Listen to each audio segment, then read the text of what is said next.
அன்புக்குரியவர்களே, இன்னைக்கு பாஸ்கா காலத்தில் 4ஆம் வாரத்தில் சனிக்கிழமையில் நாம் ஆண்டவரோடு இணைந்து பயணித்துக் கொண்டிருக்கின்றோம்.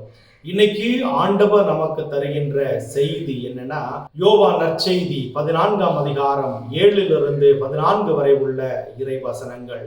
இதை நம்ம உன்னிப்பாக மிகவும் நேர்த்தியாக சிந்திக்கின்ற பொழுது ஆண்டவர் நமக்கு என்ன சொல்றானா, என்னை காண்பவன் என்னுடைய தந்தையை காண்கிறான்.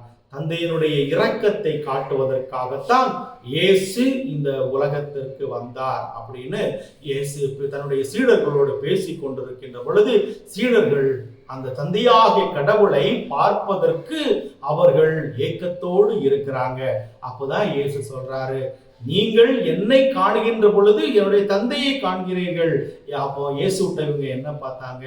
இயேசுடைய கனிவை பார்த்தார்கள், இயேசுடைய இரக்கத்தை பார்த்தார்கள், அவருடைய அன்பை பார்த்தார்கள்.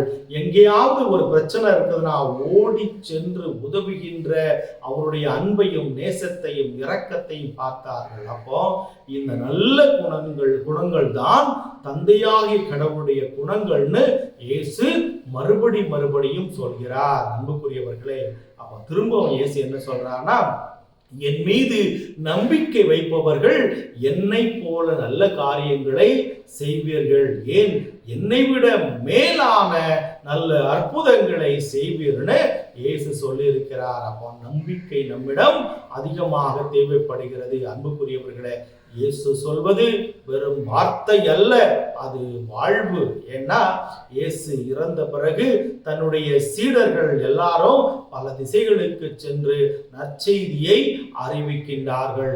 அந்த நற்செய்தியை அறிவிக்கின்ற பொழுது அவர்கள் கோழைகளாக, ஆதரவற்றவர்களாக, ஆற்றல் இல்லாதவர்களாக இருந்தார்கள். ஆனால் இயேசு சொன்னார் பார்த்தீங்களா, யார் யாரெல்லாம் என் மீது நம்பிக்கை வைத்திருக்கின்றார்களோ அவருடைய வாழ்க்கையிலே அற்புதத்தை காண்பீர்கள், அற்புதத்தை செய்வீர்கள் சொன்னார் பார்த்தீங்களா. அது போல இவர்கள் சென்றமிடமெல்லாம் ஆண்டவருடைய நற்செய்தியை பரப்பிக் கொண்டு போனது மட்டுமல்ல, மாறாக அவர்கள் ஆண்டவருடைய வல்லமையால், ஆற்றலால், அற்புதத்தால் இவர்கள் பல நல்ல காரியங்களை, புதுமைகளை செய்கின்ற ஆற்றலை ஆண்டவர் இவர்களுக்கு கொடுத்தார். ஆம் அன்புக்குரியவர்களே, இன்னைக்கு நாம் ஆண்டவருடைய இரக்கத்தை காண வேண்டும், அவருடைய மன்னிப்பை நாம் காண வேண்டும்.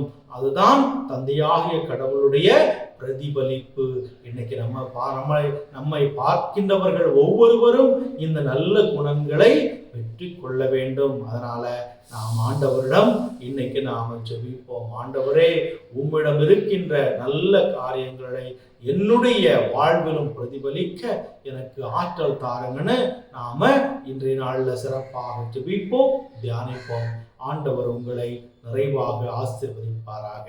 அன்புக்குரியவர்களே, இந்த காணொளி உங்களுக்கு பிடித்திருந்தது என்றால் இதை நீங்கள் உங்களுடைய நண்பர்களுக்கு நீங்கள் ஷேர் செய்து, நீங்களும் இந்த தமிழ் பைபிள் டிவி யூடியூப் சேனலுக்கு சப்ஸ்கிரைப் செய்து உங்களுடைய பேர் ஆதரவை கொடுக்குமாறு கேட்டுக்கொள்கிறேன். God bless you.